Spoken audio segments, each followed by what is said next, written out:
그걸 계속해서 합시다. 그리고 그가 이제 중국에 들어가서 사역을 합니다. 그리고 그 중국에서 사역하는 과정에 그런 건강이 굉장히 악화됩니다. 그리고 선교 사역을 포기할 수밖에 없어서 다시 영국으로 돌아오게 되죠. 그리고 영국으로 돌아와서 검사를 받은 결과 그는 다시 중국으로 돌아가는 것이 불가능하다는 진단을 받게 됩니다. 그래서 아니 이게 무슨 일인가, 내가 하나님을 섬기려고 했는데 이게 웬 날벼락 같은 얘기인가. 굉장히 처음에 낙심했는데 그는 그 몸을 요양하는 기간 동안에 그는 이제 많은 일들을 생각하게 되죠. 선교지에 있을 때, 중국에 있을 때는 긴급하게 막 사역해야 될 일들이 많이 있었기 때문에 중국 안쪽에 있는 지역들의 큰 필요를 생각하지 못했다는 거죠. 그런데 영국에서 있으면서 어느 날 자기 서재 벽에 걸려진 커다란 중국 지도를 바라보면서 그는 이렇게 생각했다는 겁니다. 아니 내가 왜 저렇게 큰 지역에, 왜 저 작은 지역에서만, 해변가 지역에서만 왜 내가 이렇게 있을까? 저 내륙의 광대한 지역들은 왜 내가 그걸 생각하지 못했는가 하는 도전을 받았다는 거예요. 그리고 나서 그가 이제 자기가 중국으로 다시 갈 수 없다는 사실이 확실해지자, 그러면 영국에서 어떻게 중국을 잘 섬길 수 있을까를 연구하기 시작합니다. 그 결과 몇 년 동안 영국 성공의 선교협회에 있었던 그 목사님들과 함께 이제 중국어로 된 구어체 닝보 신약판 개정 작업을 하게 되었습니다. 중국의 어떤 방언 중에 하나랍니다. 이 번역을 하면서 이 성경책이 중국 그리스도인들에게 유용하리라는 것도 외에 아무것도 깨닫지 못했다는 것입니다.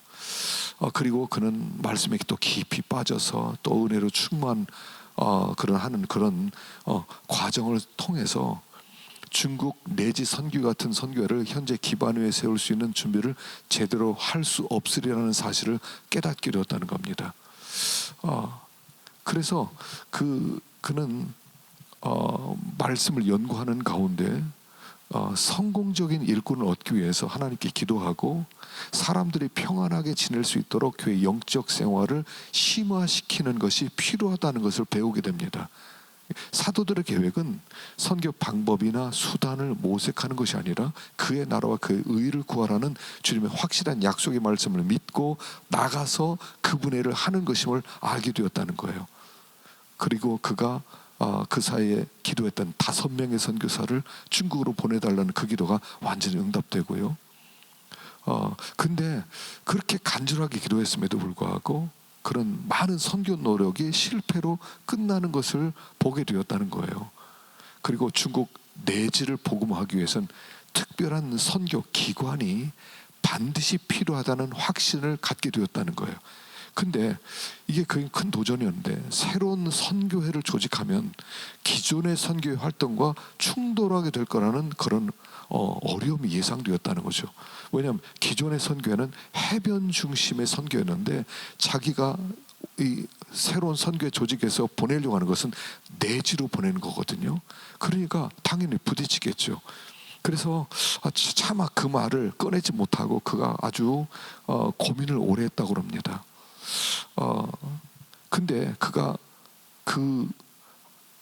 기도하면서 내가 과감하게 새로운 선교회가 조직이 필요합니다, 그렇게 그 말을 하지 못해서 중국의 수많은 사람들이 그리스도를 알지 못한데 죽어서 무덤으로 가고 있다는 생각을 하면서 그가 잠을 이루지 못해요. 어느 정도냐면 건강이 악화될 만큼.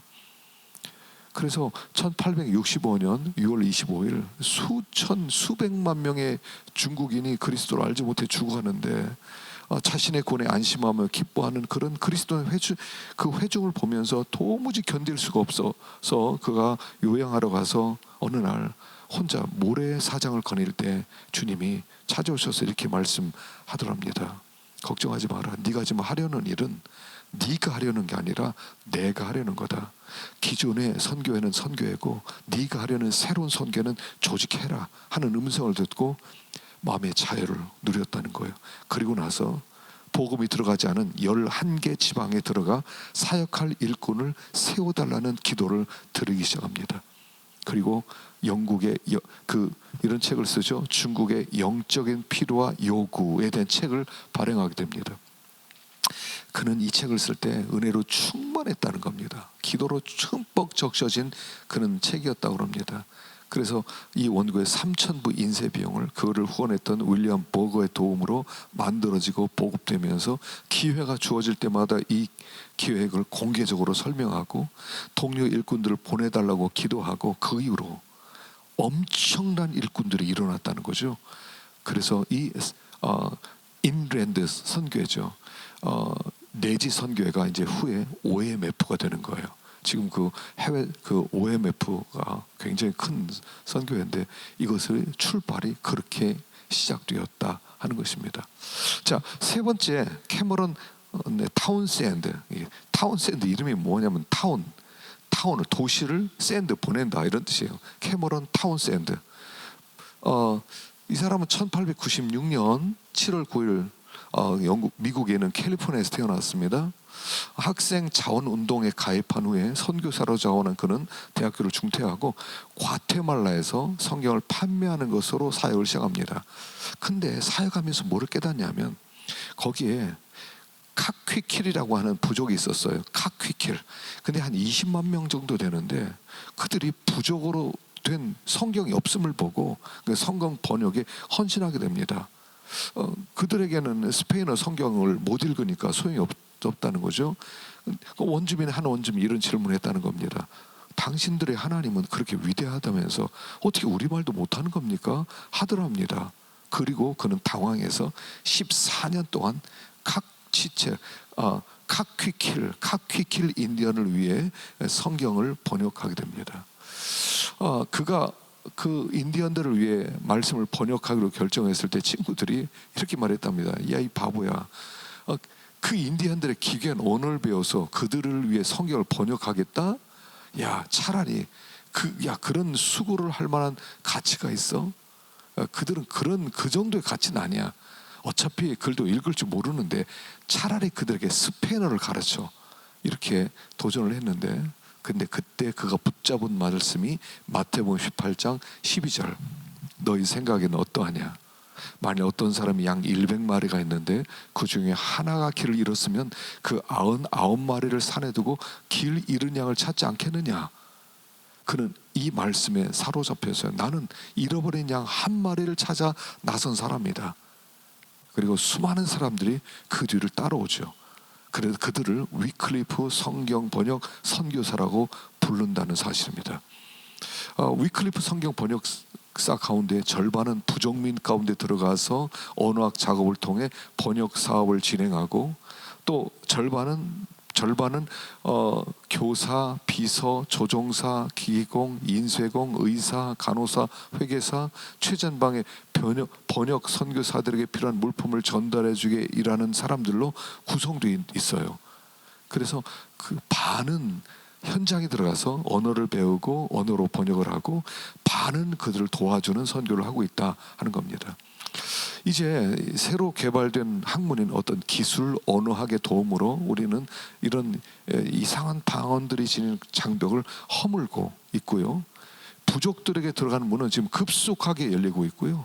이 사역의 접근 방식이 점점 더 가능해지고 있다는 것입니다. 지난 50년간 성경 번역 프로그램이 진행되는 과정을 보면 모든 부족이 자신의 언어로 된 성경을 갖게 해주는 과업이 곧 완수될 거라는 기대를 하게 만든다는 거예요. 한 부족어로 성경 번역하는데 짧게는 5년, 길게는 한 25년의 시간이 소요된답니다. 이 기간 동안에 각 부족에 들어가 일할 언어학자가 필요하고 최소한 1명 이상의 현지어 자료 제공자의 도움이 필요하다고 합니다. 그리고 자신들이 이해할 수 있는 언어로 하나님의 말씀을 들을 수만 있다면 그들은 곧 구원을 받을 수 있겠다는 거예요. 계시록 7장 9절에는 이런 말씀이 있죠. 이루에 내가 보니 각 나라와 족속과 백성과 방언에서 아무도 능히 셀 수 없는 큰 무리가 나와 흰옷을 입고 손에 종려가지를 들고 보좌 앞에 어린 양 앞에 서서.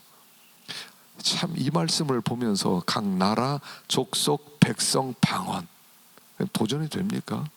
각 나라 사람들이 자기 방언으로 하나님께 영광 돌리는 그런 하나님의 그 순결한 백성들이 함께 하나님을 찬양하는 그 나를 바라보면서 성경 번역 선교를 하고 있다는 것입니다. 그래서 이 타운샌드는 그 20세기 그 성경 번역 사역 영역에서 가장 크게 공헌한 사람으로 평가되죠. 인종, 피부색, 성별 구애됨 없이 선교 정책을 실천했고요. 그리고 72세 나이에서도 현역에서 그런 일했습니다. 물론 이제 후에 그가 조금 실수했던 게 있다면 초교파 정책을 벌이다가 로마 가톨릭 교인도 선교에 들어오도록 했다는 것이 그의 큰 실수가 아니었는가 하는 생각이 듭니다. 자, 이제 그 여성들의 선교를 우리가 해야 되는데, 그럼 여성들의 선교를 하다 보니 모라비안에 대해서 할 시간이 없을 것 같아요. 그래서 여러분 이 부분은 좀 넘어가도록 하겠고요. 모라비안 그 교도들에 대해서 한번 마무리를 하면서 생각하겠습니다. 네, 최초의 선교 교회라고 할 수가 있습니다. 모라비안 교도들은 당시에 이 모라비안 교도들의 등장은 선교에 있어서 아주 획기적인 역사를 만들어냅니다. 18세기 유럽의 모든 교회가 자치의 문제에 얽매여 있을 때 이 모라비안 교회는 전 세계 복음화를 교회 사명으로 인식하고 실천한 최초의 프로테스탄트 교회였다는 겁니다. 그들은 투철한 복음신앙과 뜨거운 선교 열정으로 18세기에 이미 세계 6개 대륙을 개축했고요. 모라비안 교회를 19세기 선교 열풍의 근원지가 되게 했습니다. 자, 당시 유럽의 영적 분위기를 한번 보십시다. 종교개혁이 일어난 뒤에 130년이 넘는 유럽엔 기독권자였던 가톨릭과 긴장이 계속되었고요. 또 개혁파 그런 주창자들이 개혁 열정이 식어지거나 왜곡되어서 정통주의 신앙 고백 시대로 이어지는 등 어떤 경직되고 이데올로기화되는 신앙으로 전락되죠. 또한 구교와 신교의 긴장이 폭발되어 나타난 결과 아주 그 유명한 30년 전쟁이 있게 되죠. 이 전쟁의 원인은 독일 루돌프 황제가 신교의 자유를 허락하자 가톨릭파인 페르난디드 황제가 즉위하면서 신교를 박해합니다. 이런 30년 전쟁의 결과로 유럽 인구의 2분의 1이 감소되고요. 교역자 620명이 죽고 교육, 정치, 문화가 황폐화되고 종교적인 면에서 서로 분열되었고 도덕적, 경제적인 면에서 파괴적이었고 사회적으로 품위를 떨어뜨려 놓았습니다. 그리고 이 전쟁은 독일을 제후시 공국으로 분할시켜 놓고요.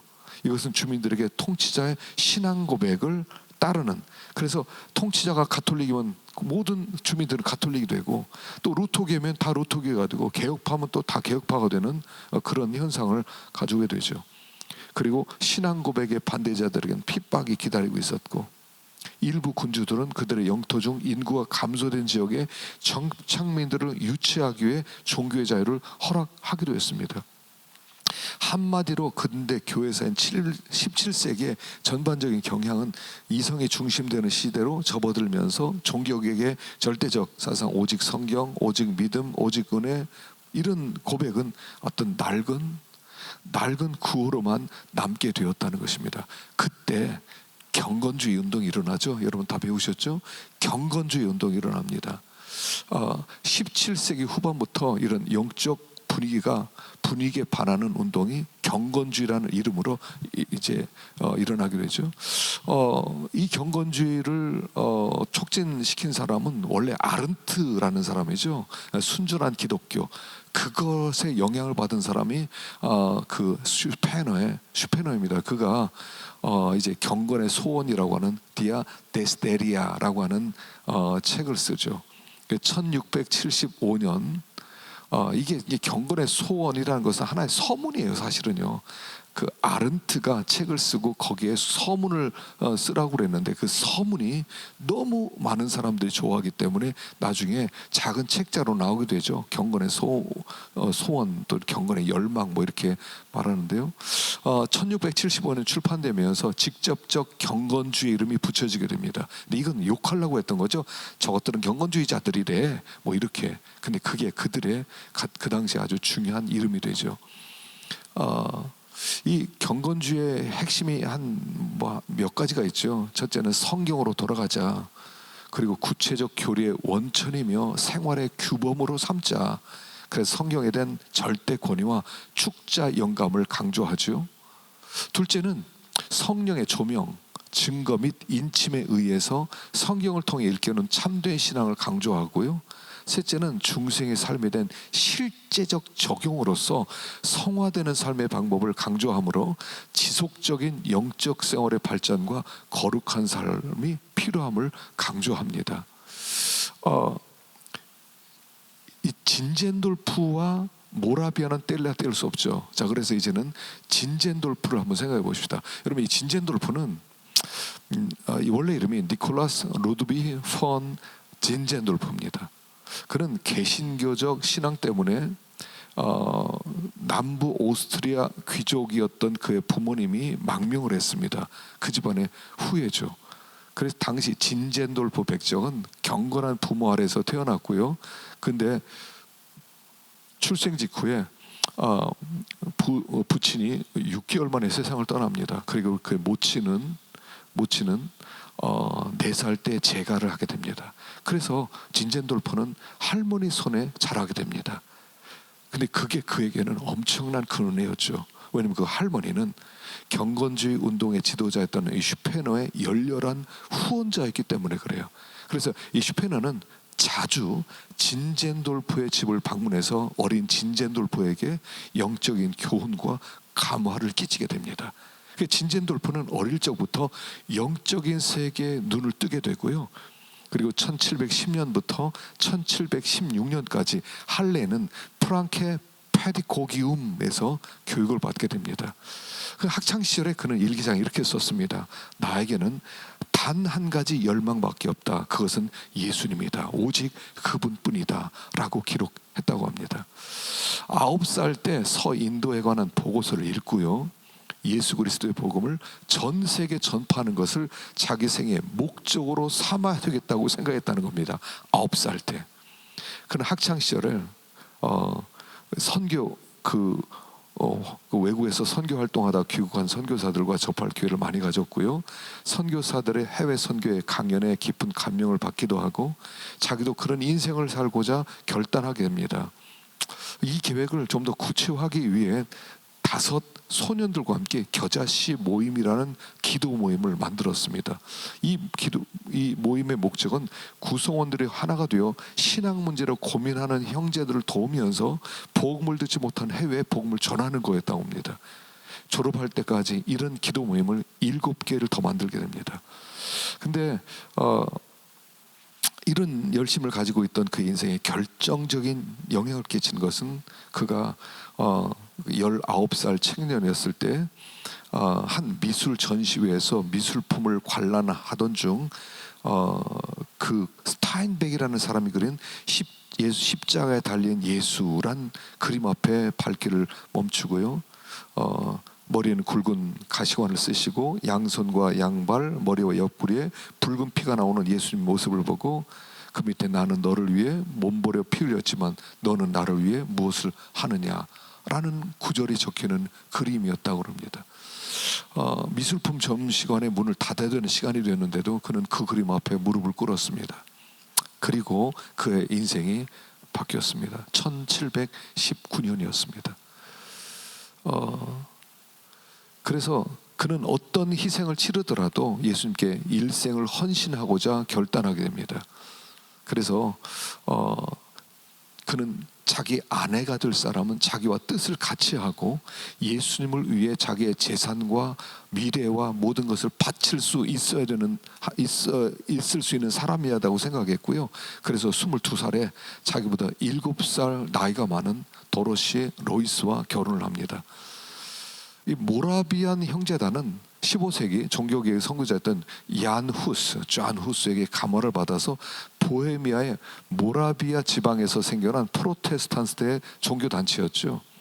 후수 전쟁 후에 보헤미아는 로마 가톨릭 교회와 화해한 보헤미아 국민교회가 성립되는데, 거기서 만족을 얻지 못한 사람들이 보헤미아 동부지방 모라비아에서 이제 나와서 그들은 이제 뿔뿔이 흩어지게 됩니다. 그리고 난민으로 살아가요. 이 모라비안 사람들이 난민으로 살아가요. 그때 그 이야기를 듣고 진젠돌프가 자기 영지로 그들을 와서 살게 합니다. 그래서 거기에는 이렇게 그 인구가 이제 그 뭐 처음에는 10명, 20명, 뭐 이렇게 나중에 100명, 그래서 한 300여 명의 공동체가 되기도 하고요. 그래서 그곳에서 그들은 이제 그 경건하게 살기 시작합니다. 그 중요한 일이 벌어집니다. 모라비안 교회 아주 획기적인 일이 골든 썸머라고 부릅니다. 골든 썸머예요. 그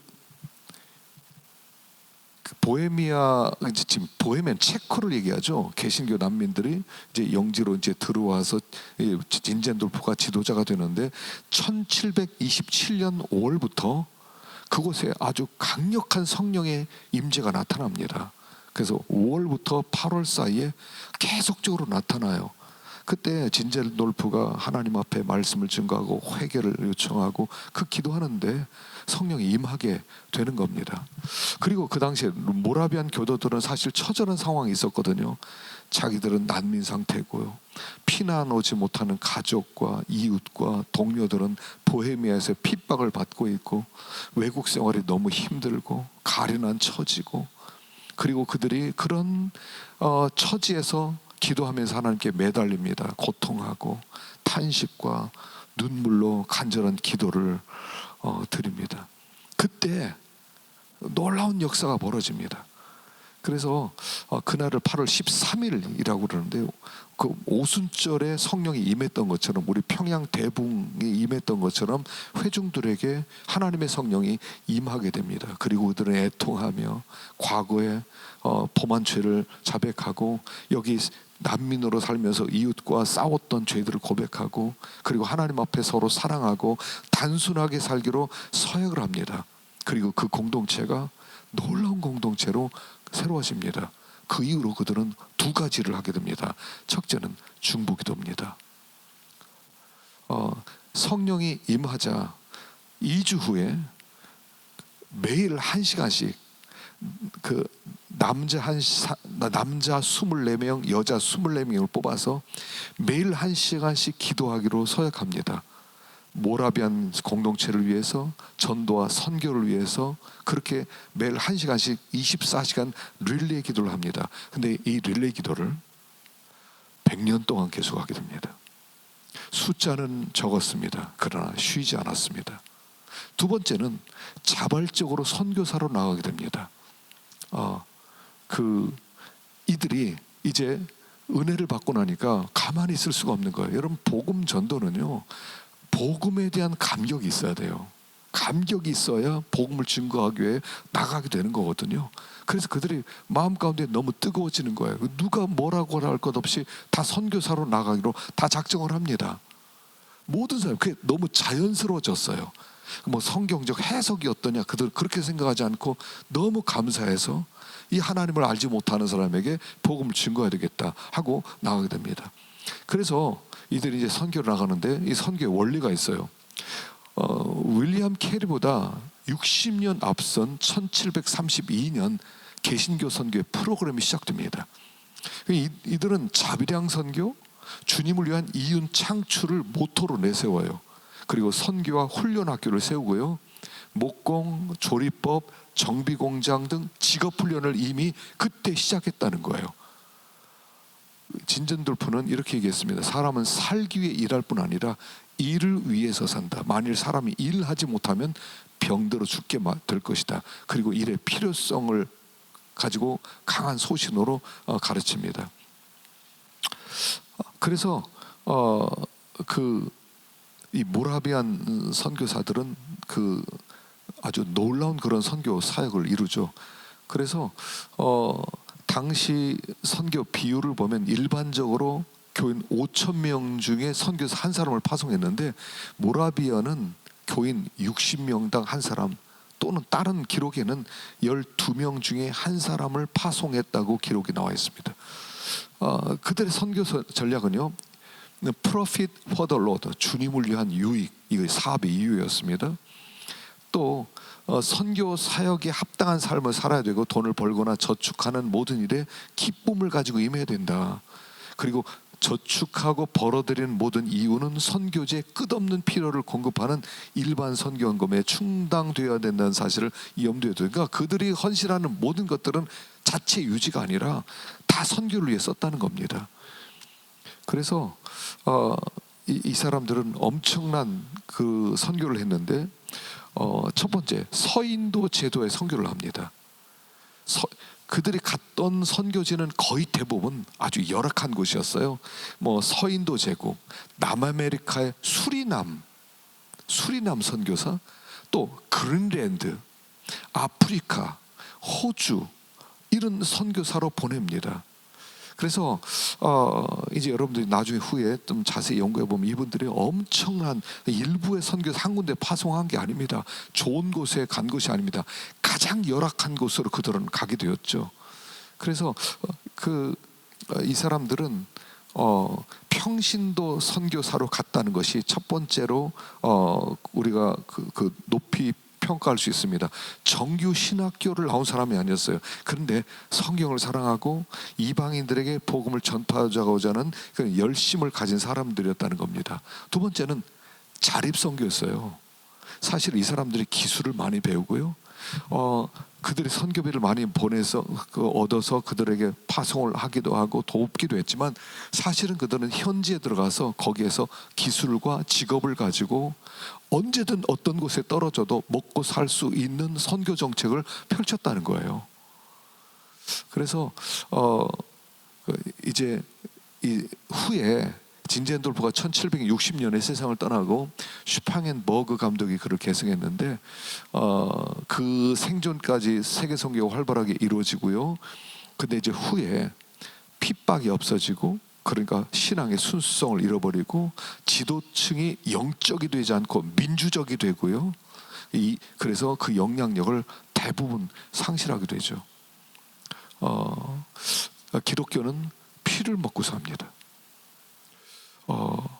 이 사람들은 이미 윌리엄 캐리가 선교하기 이미 60년 전에 세계 선교를 시작했고요. 이미 우리들에게 굉장히 큰 도전을 주고 있다는 사실입니다. 그래서 우리는 이 마지막 시대에 살고 있습니다. 하나님의 마지막 소원, 땅끝까지 나가서 복음을 증거하라는 이 복음 전도자의 사명, 우리가 다 품고 나갈 수 있으면 참 좋겠다 싶습니다. 자, 수고하셨습니다.